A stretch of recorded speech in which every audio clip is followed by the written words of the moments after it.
ফের রাজ্য থেকে জঙ্গি গ্রেপ্তার করলো 3 রাজ্যের পুলিশ। ধৃতের জাভেদ মুন্সি, তার বাড়ি শ্রীনগরের চাঁদপুরাতে। শনিবার রাতে জম্মু কাশ্মীর পুলিশ দক্ষিণ 24 পরগনার ক্যানিং থেকে জঙ্গিকে গ্রেপ্তার করেছে। ধৃত তেহরিকে মুজাহিদিনের সদস্য বলেই দাবি পুলিশের। ধৃতকে এদিন আলিপুর কোর্টে তোলা হয়েছে ট্রানজিট রিমান্ডে নিয়ে যাওয়ার জন্য।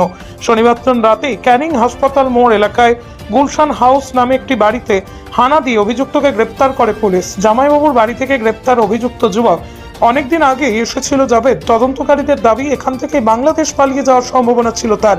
কাশ্মীরের শ্রীনগরের তানপুরাতে আসল বাড়ি জাভেদের, সেখানেই থাকে। তবে সে ক্যানিং এ এক আত্মীয়ের বাড়িতে এসেছিল।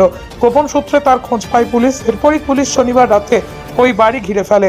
এদিকে বাংলাদেশের বর্তমান পরিস্থিতি, জঙ্গি কার্যকলাপ নিয়ে নানা উদ্বেগ ছড়াচ্ছে। মুর্শিদাবাদ থেকে ইতিমধ্যেই 2 জন জঙ্গিকে গ্রেপ্তার করা হয়েছে, ফের আরো একজন। সূত্রের খবর, ক্যানিং হাসপাতাল মোড়ের এক আত্মীয়র বাড়িতে ঘাঁটি কেড়েছিল সে। তার নাম জাভেদ আহমেদ মুন্সি, তেহরিকুল মুজাহিদিনের সদস্য বলে প্রাথমিকভাবে জানা যাচ্ছে। তবে প্রশ্ন উঠছে, ছকটা কি ছিল? তবে কি ওখানে বসে অন্য কোনো পরিকল্পনা করছিল? তবে কাশ্মীর পুলিশ গতিবিধির উপর নজর রাখছিল। কলকাতা পুলিশের সঙ্গে যোগাযোগ করে তারা। তারপরে ক্যানিং এর ওই বাড়ি ঘিরে ফেলা হয়। সন্দেহজনক ওই জঙ্গিকে গ্রেপ্তার করা হয় সেখান থেকেই। তবে কি এবার জঙ্গিরা বাংলাকে তাদের নিরাপদ আশ্রয় বলে মনে করছে? এ বিষয়ে জয়নগর বিজেপির সাংগঠনিক জেলার সাধারণ সম্পাদক বিকাশ সর্দার তিনি বলেন, বারবার পশ্চিমবঙ্গ থেকে জঙ্গিদের গ্রেপ্তার করা হচ্ছে। গত বেশ কয়েকদিন আগে মুর্শিদাবাদ থেকে 8 জন জঙ্গিকে গ্রেপ্তার করা হয়েছে। আজ আবারও ক্যানিং থেকে এক জঙ্গিকে গ্রেপ্তার করা হয়েছে। পশ্চিমবঙ্গ থেকে বারবার কেন জঙ্গি গ্রেপ্তার হওয়ার ঘটনা সামনে আসছে? কোথাও কি এই রাজ্যকে নিরাপত্তার ঘামটি হিসেবে বেছে নিতে চাইছেন মনে করছে এলাকাবাসীরা? প্রশ্ন রয়ে যায় নিরাপত্তা নিয়ে। দেখুন, গত কয়েকদিন আগে আমরা কি দেখলাম?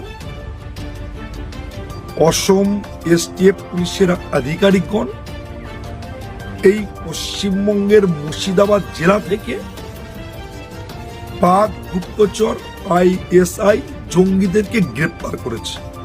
অসম এসটিএফ পুলিশ আধিকারিকগণ মোট 8 জন জঙ্গিদেরকে গ্রেপ্তার করেছে, যারা কিনা এই পশ্চিমবঙ্গ সহ আপনার কেরালা, আসাম জুড়ে আজকে তারা কিন্তু আশ্রয় গ্রহণ করছে। পশ্চিমবঙ্গের এসটিএফ, পশ্চিমবঙ্গের মুখ্যমন্ত্রী মমতা বন্দ্যোপাধ্যায়, তার যে প্রশাসনিক যে অক্ষমতা তা বারংবার প্রমাণিত হয়েছে। আজকে দেখলাম কি, দক্ষিণ 24 পরগনার ক্যানিং হসপিটাল সংলগ্ন এলাকা থেকে কাশ্মীরি এসটিএফ পুলিশ আধিকারিকগণ গ্রেপ্তার করছেন পাক জঙ্গিদেরকে। আমরা প্রশ্ন করতে চাই, কিভাবে আজকের এই সমস্ত জঙ্গিগুলো পশ্চিমবঙ্গের বুকে প্রবেশ করে জাল ভোটার কার্ড, জাল আধার কার্ড, জাল প্যান কার্ড, জাল পাসপোর্ট বানিয়ে আর ভারতবর্ষকে ধ্বংস করার প্রয়াস চালাচ্ছে। আর পশ্চিমবঙ্গের মুখ্যমন্ত্রী মমতা বন্দ্যোপাধ্যায় সেই সমস্ত জঙ্গিদের বিরুদ্ধে কোনো আইনি পদক্ষেপ গ্রহণ করছে না। পশ্চিমবঙ্গের এসটিএফ যে ডিপার্টমেন্ট, তারা আজকের কোথায় রয়েছে এই প্রশ্নটা করতে চাই। এবং কারা এই সমস্ত অনুপ্রবেশকারী, এই সমস্ত জঙ্গিদেরকে Aadhaar card, voter card, PAN card নির্মাণ করতে আজকে সহযোগিতা করছে, সেই প্রশ্নগুলো আমরা করতে চাইছি।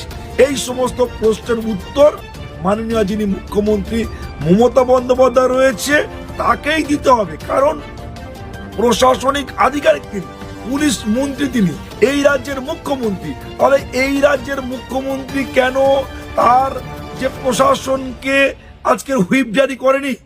আসাম এসটিএফ সেলের ডিপার্টমেন্টের অফিসারগণ যদি জঙ্গিদেরকে গ্রেপ্তার করতে পারে, কাশ্মীরি এসটিএফ সেলের আধিকারিকগণ যদি জঙ্গি গ্রেপ্তার করতে পারে, পশ্চিমবঙ্গের পুলিশ প্রশাসন ডিজি থেকে আরম্ভ করে তাদের যে আধিকারিকগণ রয়েছেন তারা কেন গ্রেপ্তার করতে পারছে না? এই প্রশ্ন আমরা পশ্চিমবঙ্গের মুখ্যমন্ত্রী মমতা বন্দ্যোপাধ্যায় করতে চাইছি, ভাইপো অভিষেক বন্দ্যোপাধ্যায়কে করতে চাইছি। পশ্চিমবঙ্গের কেন বারংবার জঙ্গিদের আতুর ঘর হয়ে উঠবে, এই প্রশ্নটা আমরা করতে চাইছি। আমি বিকাশ সর্দার, জয়নগর সাংগঠনিক জেলার সাধারণ সম্পাদক।